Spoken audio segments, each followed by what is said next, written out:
And we're back! Hi! Oh my god. It's been so long. It's been so long. Like a whole 3 seconds. Way too... Well, they don't know that. Well, now they do. It could be a week or whatever our release schedule is. We'll figure it out. Hello everybody. So, when last... Welcome to Offbeat Games. Oh yeah, that thing. So, when last we left our scoundrel, we were doing something? Okay, so... Something about a crash site? Quick story, okay.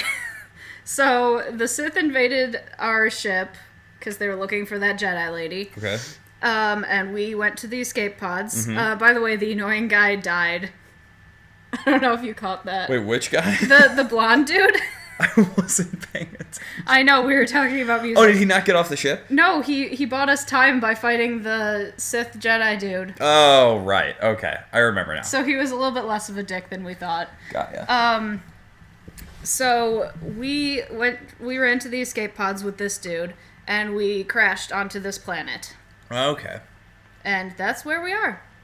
right. So last episode we had started talking about Pippin, but just got completely distracted. Oh, So we're just going to talk about it now. Yes. Oh, also, our scoundrel here, is named Lin Manuel Miranda.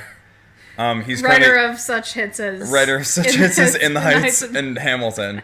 And he's currently talking to the singer of Waves. I still haven't found a picture of that guy. the singer.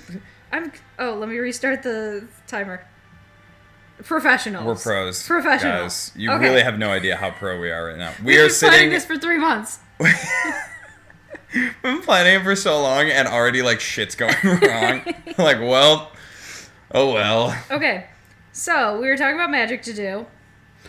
Basically, we just said it's one of the greatest openers of all time.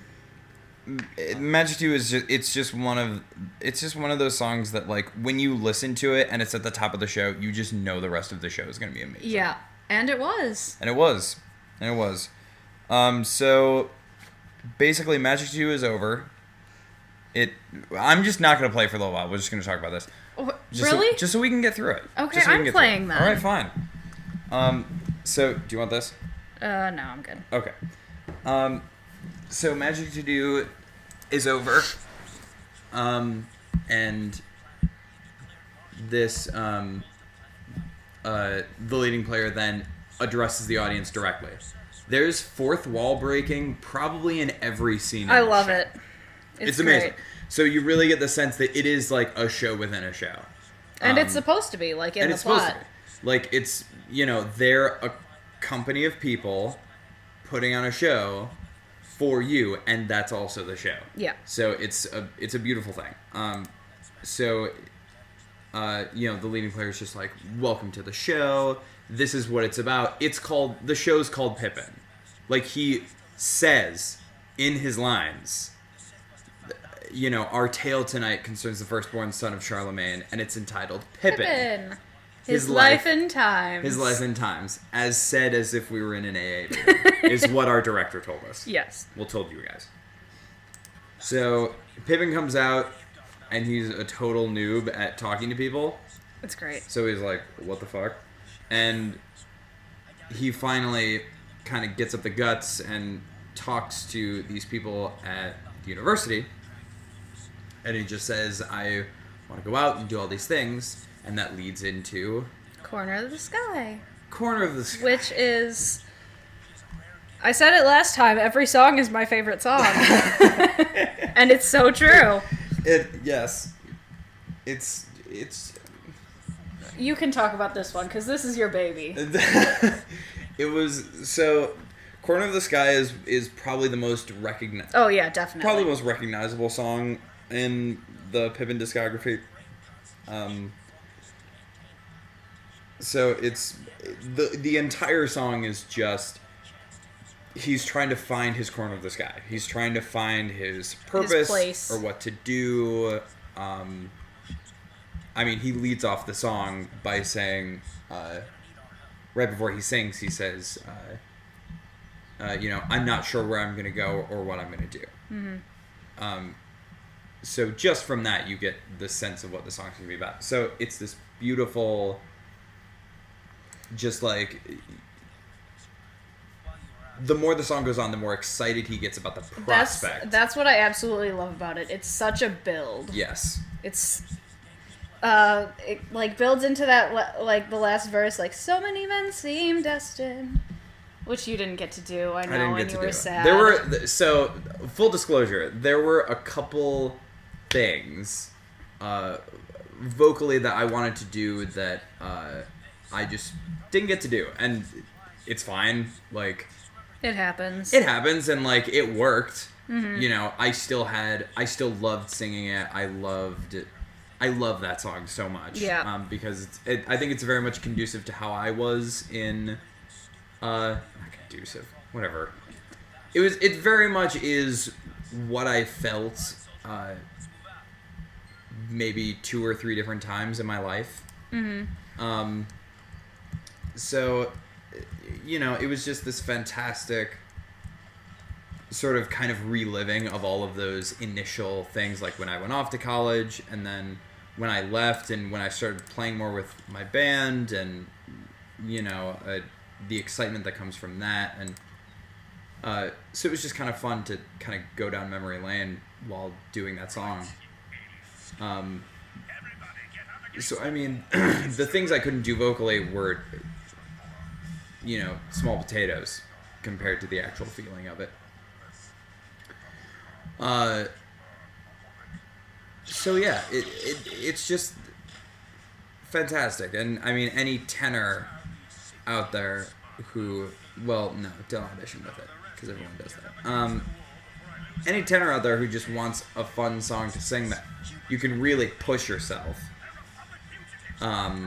Matthew James Thomas is a fucking madman on the New Revival album. So yeah, you know, if you want like a masterclass on how to sing that song as a tenor, listen to that version. Yeah, I listened to that after we'd done the show, and I could definitely see you pulled a lot of that. Yes, I did.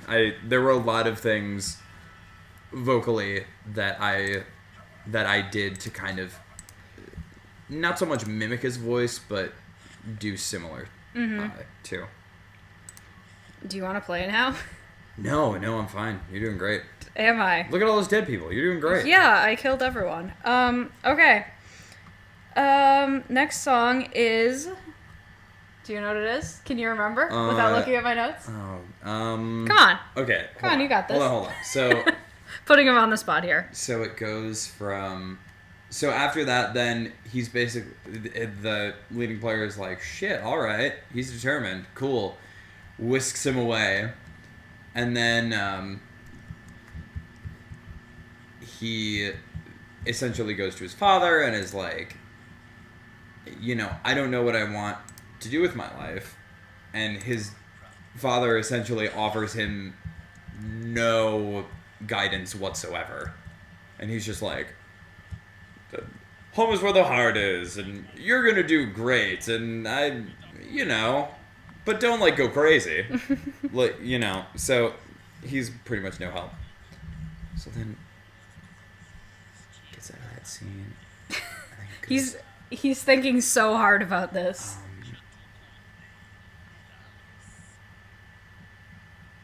Do you want me to tell you? Oh, it goes to Wars of Science. Yes, right? It does. Yes. Okay. I remember that because that quick change was always a bitch. Yeah. I had one there too. Oh yeah, that's right. I just had to put on a robe though. It was fine. Lucky. Okay, so Wars of Science is definitely one of my favorite songs. It's just so quirky, and I hilarious. love it. It's one of the funniest songs in the show, that's for sure. Shout out to Todd. Shout out to Todd, our Charlemagne. Yeah. It was so good. It was so good. It was fantastic. I don't really know what to say about this one. It's so funny. You can tell that he's, so like Charlemagne is this bumbling old kind of idiot, basically. But at the same time, like a terrifying tyrant. Yes. Which is really interesting. It is.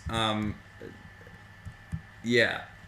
He just kind of like oozes this sense of like superiority and toughness but can't control his own son. There are a couple of moments in the song where Pippin breaks in, and you can tell he's just the most humiliated when he starts singing. Because it's like at a wrong time when no one else is singing, and he's like, Jesus fucking Christ. And like the other soldiers like hate him. Yeah. Well, my hat fell off during Wars of Science. When did that happen? We were up on the top balcony, and I had this giant wig. That's right. Oh my god, the curls. Like, I'll probably put a picture up. Oh yes, please do. The biggest like brown, just massive hair I've ever had to deal with. Pretty incredible. It was insane, and so we had to wear hats during this scene because we're supposed to be soldiers, and of course I couldn't feel my hat because it was on the wig, not on my head. So we were doing like a dance, and my it was the second performance. It fell off, but I caught it, and then like the third performance, it just straight fell off, but I managed to play it off, so it was okay. I almost fell on the stairs when I had to run down them. Yeah. The second time when he yells at me. Oh, okay. During the song when Pippin starts singing, when the men go marching, Charlemagne very angrily stops him, like mid-sentence. So for the first one, I went up onto the stairs. No, for the first one, I marched around the front. Oh yeah. And then for the second one, I went up onto the stairs, and then he did it, and I'm supposed to run back down the stairs and get back into position. So I did that, and I missed the last step, and I almost just went down. Yeah. And fell, which would have been hilarious. Oh, of course. I probably should have just done that, because I would have gotten a big laugh. So that would have been good. But yeah, I mean, we can't really say much else about it other than it's a great song. Funny and so cool, and yeah, I think if the you dance in it is incredible.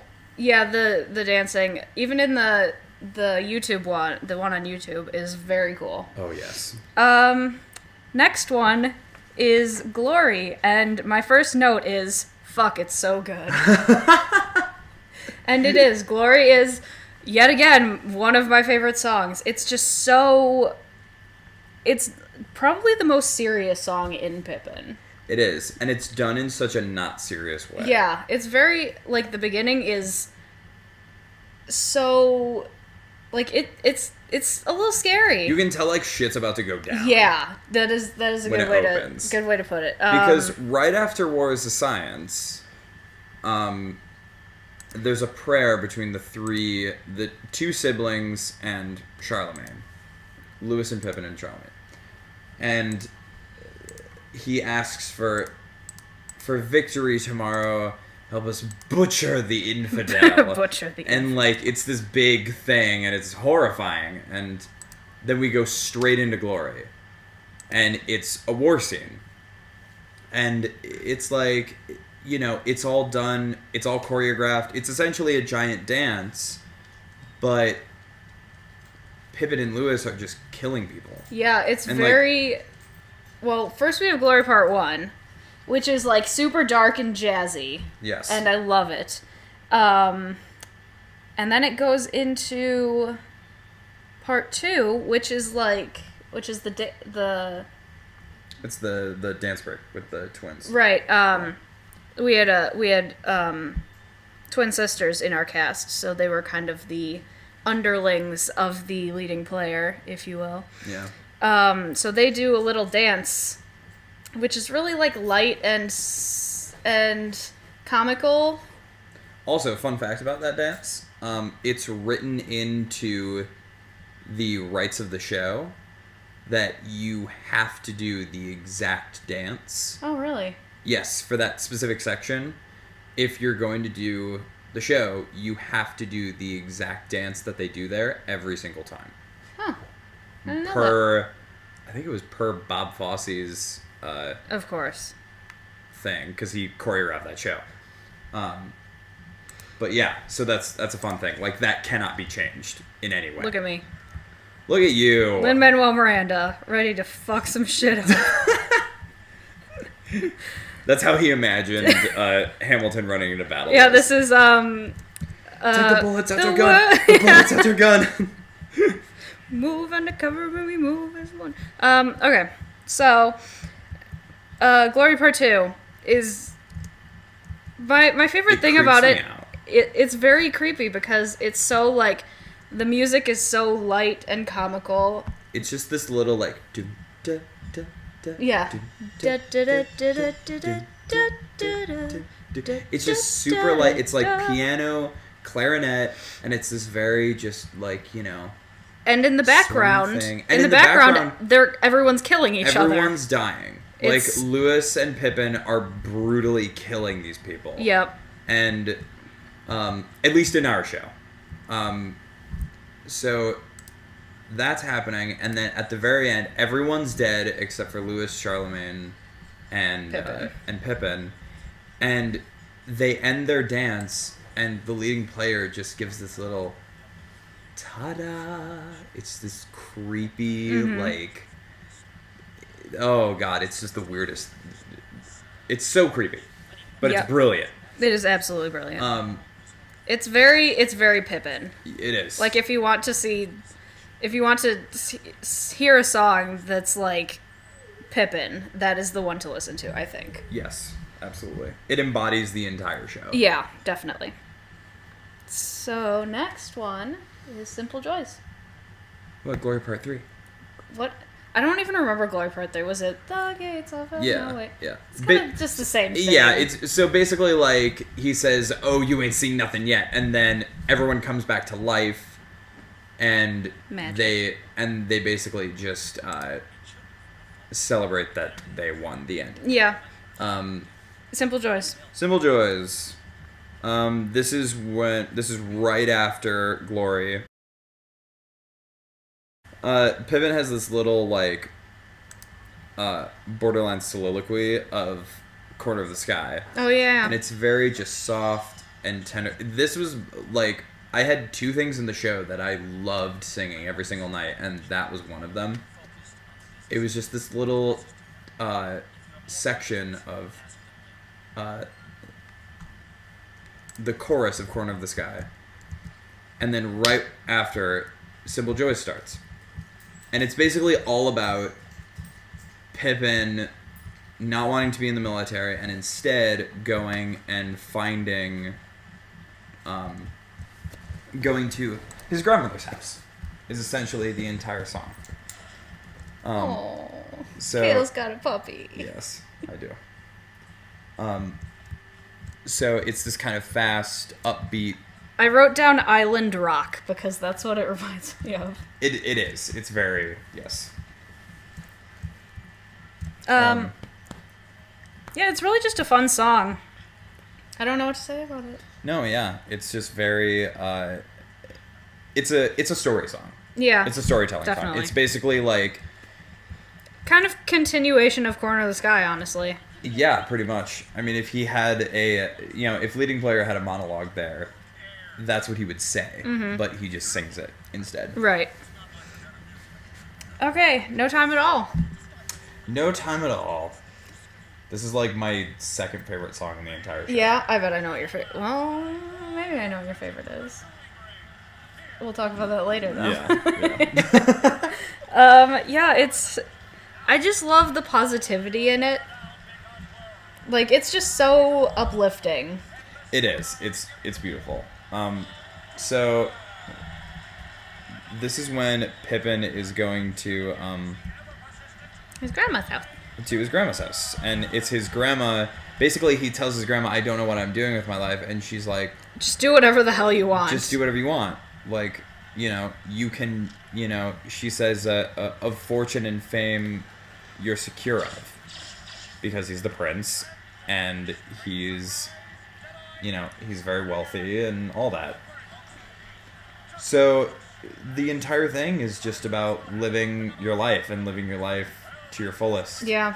And it's this beautiful thing. I wrote down Bertha would be the coolest grandma. Yes, she would. She absolutely would. She is absolutely fantastic. She literally says to Pippin, "You look terrible. You need some good food, some fresh air, and a little hanky-panky." Hanky-panky. It's fantastic. She literally tells Pippin that he needs to get laid. Hey, look at this guy. Jesus Christ. It's like they stuck a troll doll's face and made it into a hut. Into a hut. Speaking of getting hanky-panky... No, wait. Oh, are we not talking about... I just have one more thing okay, to go add ahead. about. So, Bertha has this line at the end of the song. Oh, yeah! I think I know what you're talking about. Yes. So every night, one more thing. The chorus, she encourages the audience to sing along with Which her. is fantastic. I love it. And every night they would. Because that's what you do. I couldn't look at the audience. I didn't know. No. It was, they were great. Yeah. I was sitting right there. I know you were. So we projected the words on a screen and everyone would sing along. So, on the last chorus though, like, she usually gives a prompt of like 1, 2, 3, 4 or like everybody or something like that. But for the last one she didn't. And it trains the audience to every time there's a chorus you have to sing. So they just go and they just start singing. So do the rest of the people on stage. And so do the rest of the people on stage. So then she cuts everybody off. And you kind of hear the audience like carry over a little bit into the silence, which is funny in and of itself. Yeah. So she says, I'd like to take this one all by myself. And it becomes very soft and gentle. And she sings it directly to me. I'm getting chills just thinking about it. Yeah, me too. So she sings, it's just so tender and beautiful. The line that gets me is, "You are my time." Yeah. Like, yeah. That's just the best. Like, she's Pippin's grandmother.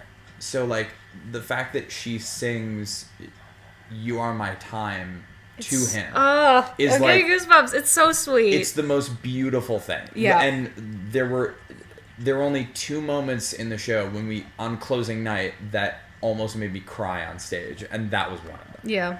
And like every night I would get a little emotional just feeling that.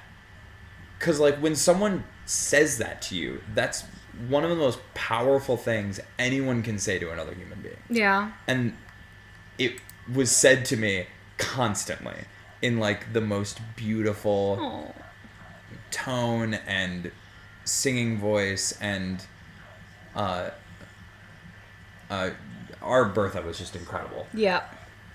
She actually played Catherine once. Did she really? Yeah, she was a was that with Laura? Yeah, Oh, she was a Catherine, and Nice. Or no, that wasn't with Laura. No, that wasn't with Laura. Laura. Was Catherine. Yeah. Okay. But yeah. All right, is that all you want to say? That's all I wanted to say. Okay, now speaking of getting hanky-panky like 5 minutes ago, God. we have With You, With You. Part 1, which is actually a beautiful song. It's beautiful. I love singing. I have to separate the music from what's going on because it's so like, because like if you were singing that to a girl, that is the most beautiful thing. But you're singing it to several girls, which is weird. I'm singing it to several girls in lingerie. Yeah. Which it was fine. Yeah. It's whatever. I'm just reading my notes, sorry. So, With You Part 1 starts, it's just very tender and beautiful. It is. It's the words of the song genuinely are incredible. Like, it's one of, in terms of love songs, it's extremely it's beautiful. one of my favorite love songs that's ever been written for musical theater. So it's, he's just like playing the field, So he like sees a girl and he sings the first verse to one of the girls, and then he sees another girl, walks over to her and sings a verse to her, and then 2 girls come out and he sings to the 2 of them, which would imply interesting things. Okay, then- that is the least weird thing about with you. Oh, it's very true. So then we get back. You want to take this for a while? Yeah, sure. You can actually do things. Yes. So then the four girls have a little like number with Pippin. This. It's right here. And it's just very tender and It loving and you know it's beautiful. And then With You Part 2. There's 3 parts to this. I didn't even write down part 3. Whoops. Oh, I know. I remember part 3. Oh, I'm sure you did. Don't worry. So This was Cale's favorite part of the musical, where he got to No. frolic with all the ladies in the cast, No. except me and Nicole. So with you. With You Part 2 was it gets a little more like freaky. Not like freaky. So basically I'm with the girls and then some guys come out of the woodwork and they're in like leather pants and like I think Marquand was in like a leather shirt. I think so. So like you know, which, you know, implies that, like, okay, like, the orgy's about to start. Yep. So here we go. And the music is very, like frantic and... the music is, like, Oh, wait, no, think of, like, a 70s porno. Like, that's the music that was going. It's, like... But not at the start. At the start, it's, like... It's very, like... It's almost, like, quasi-tribal. A little bit. But at the start, we do, like a cappella, just like sounds, and it's very like sensual. Yes. Obviously. You're in a battle. I have no idea what's going on right now. Okay, so I was just like exploring around the town, and you can battle these people for money and stuff. Yeah, so it starts out like that. It does. There's lots of touching and thrusting going on. There's lots of basically. Lots of that. With You Part 2 was the reason that, like, certain family members weren't invited to the show. At least for me. Yeah. I'm sure for you. No. No? No. Well, yeah. I was like, I told people what was going to happen, and they were like, all right. Well, it's why I wouldn't let my, like, 10-year-old cousin come. No, yeah. Yeah. So then part 3. So part 3 is when shit gets crazy. Yep. So we have so then With You Part 3 is the introduction of the dominatrix, who decides to kind of teach Pippin a little lesson. So everything's good at this point up until that with his character. Like, he's good. He's enjoying himself. He's having a good time. And then the dominatrix comes in and he gets a little freaked out. He's yeah. And you know, that's fine. And he so then he's like, okay, and then she gets a little aggressive with him and then spanks him and he spanks someone. Shout out to Mandy. And way to go, Mandy. Way to go. You did great things that day. And so Good way to put it, Cale. She's gonna hate me. I love you, Mandy. I'm sorry. So she so then, you know, things start to get out of hand and, like, you know, everyone's got their hands on him. The music's very frantic at this point. Yeah. And it's just very, like, he, you know, he's had enough. The drums in this section are awesome. They're crazy. I love it. So at least in our show, after part 3, we stop everything. And he, like, yells, like, that's enough, that's enough. So yeah, With You is basically We've been talking for half an hour. the giant sex scene. The giant orgy. The giant orgy. So yeah, it was really great. We should stop here. No, we'll go till...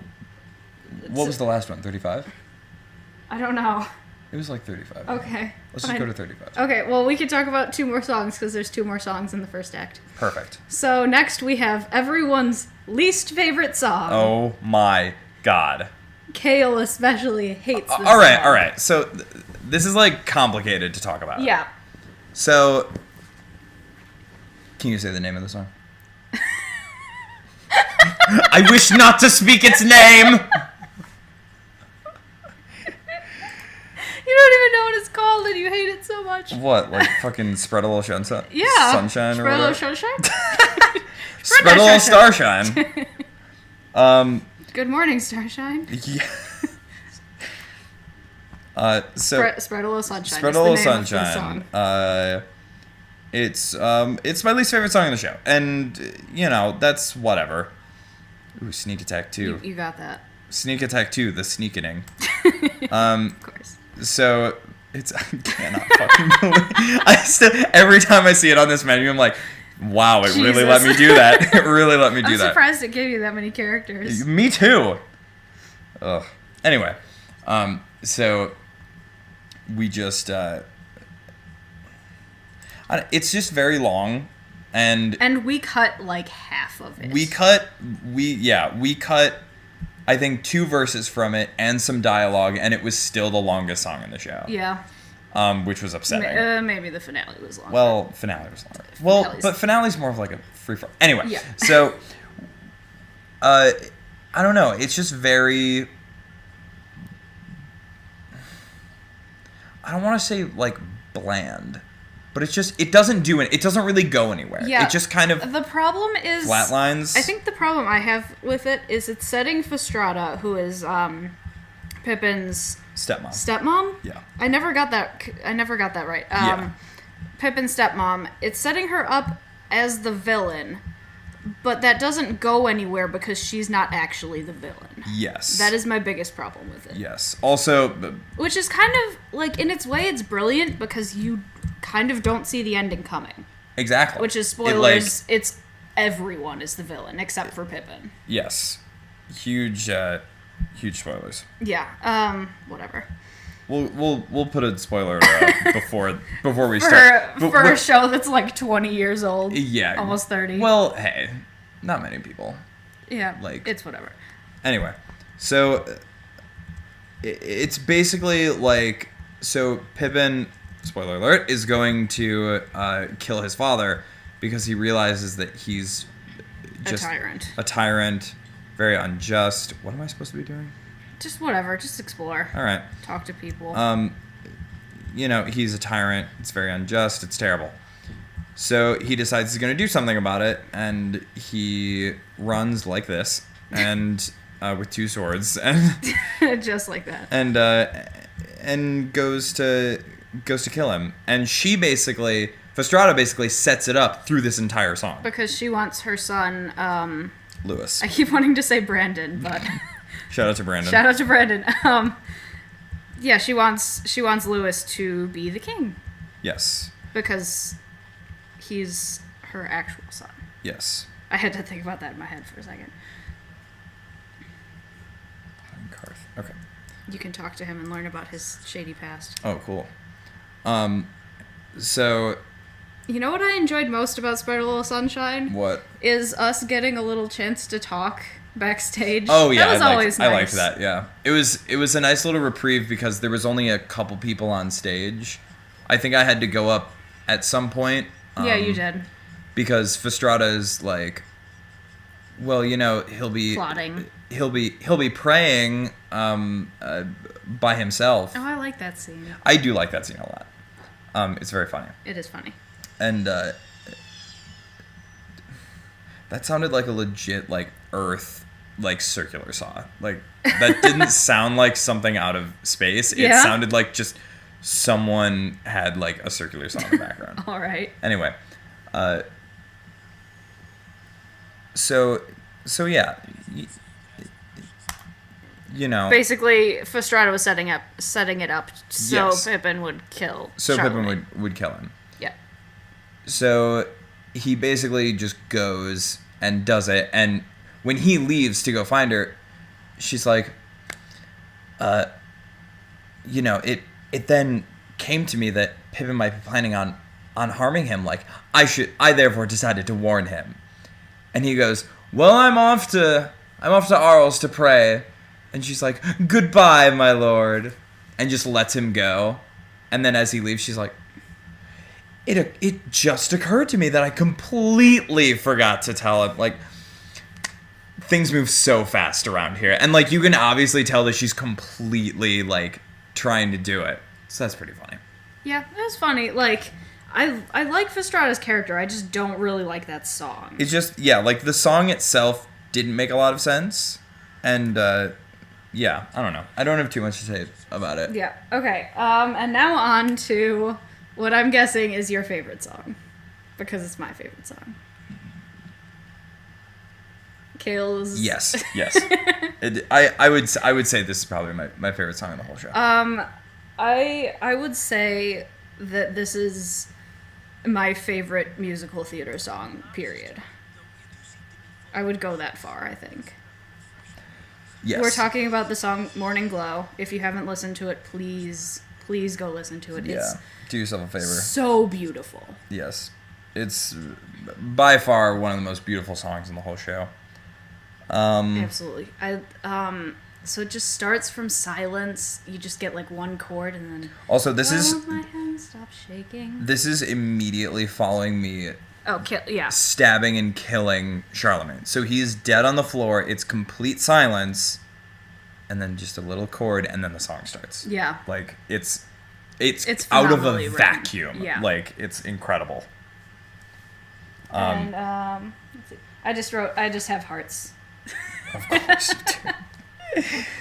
So I was listening to this the other day while I was waiting for my classes to start, and I was just like sitting on one of the couches in the music hallway just bawling. It's just the lyrics are beautiful, everything about it. I wrote goddamn. The best part, I think, is the ending, the triplet section. Morning glow by your light. Yeah. We can make the new day bright. It's so beautiful. When because we're all singing it together. Yeah. And it has like a pretty steady groove throughout it, but at that point it just gets slow and it's huge. It's so and grand, majestic. Yeah. And everyone's on just this psychotic chord, and it's just... Oh, yeah. It's amazing. It's so just huge, and the lines that I got to sing in that song are just phenomenal. Yeah. You know, and just how it is on the album, I mean, it's really, like, kind of indescribable. It really is. Like, and I mean, Matthew James Thomas... kills it. On his part, is a freak of nature. Like, just... the notes he can hit with no problem. I love the new day bright. Oh, it's so good. It's so phenomenal. Yeah. This has just been... Oh, it's so good. Oh, yeah, I know. It's so good. Like, seriously. It's that incredible. I remember... I don't know how political we want to get on this, but I remember... the rehearsal. I mean, we can get like... I mean, well, because this isn't like really like a political thing. It's just like reaction to a political thing. Okay, so we were doing dress rehearsals, I think, during the presidential election. Like on election night was our final dress rehearsal. Yeah. So we were checking beforehand or like... Throughout the night. Yeah. Slowly throughout the night, results were kind of coming in, and by the end of rehearsal, it was pretty obvious what was going on. So Morning Glow in particular was, we just kind of like felt the tremors, like, that things were changing, I guess. Yeah. And, however any of us felt about that, it was just a very emotional night. It was. Morning Glow in particular, because, I mean, if you just look up the words... I mean, there's a section in it where... This was another part that almost made me cry. Was when we're all singing it, and It's a morning glow. By your light, we can make the new day bright. And the phantoms of the night will fade into the past. And it was so powerful to be able to sing that and have everyone behind me, because so for our stage plot, the cast was in a semicircle and I was in the center. And to hear them all behind me singing that so passionately, and for me to be able to look at the audience in the eye and sing it to them. You know, I mean, no secret about this thing that just happened that, you know, would affect countless lives and affect all of us in such a dramatic way, as, I mean, any presidential election does. Yeah. Was just an incredibly, it was just an incredibly powerful thing that you really don't ever get to do. It doesn't line up that perfectly, ever. So it was an incredibly rare opportunity to be able to just kind of live in that specific moment. You know, and you can say whatever you want about it not being in character or, you know, what the fuck ever. But, like... We felt it. There's no way you couldn't. Yeah. There's no way you couldn't. It was, you know, it's... You know, when something like that happens, and I mean, you know... What, like... We're trying really hard not to... I mean, okay, like, full disclosure, like, we're theater kids, we're music majors, like, it's no secret that, like, we lean a little left. All right? Just a little. Like, so, you know, but, like, regardless, because I'm sure that people were feeling this when Obama got elected, because it was unsure. It was an unsure time. Bush was leaving office.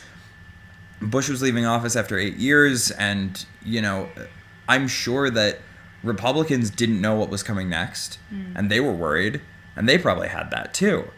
So, you know, us having this comfort for, you know, 8 years, and then he leaves, and this new guy comes in, and, you know, you're scared and you're worried, and, you know, all of the rhetoric that was being said. I mean, you know, it's no secret that any of that was being said.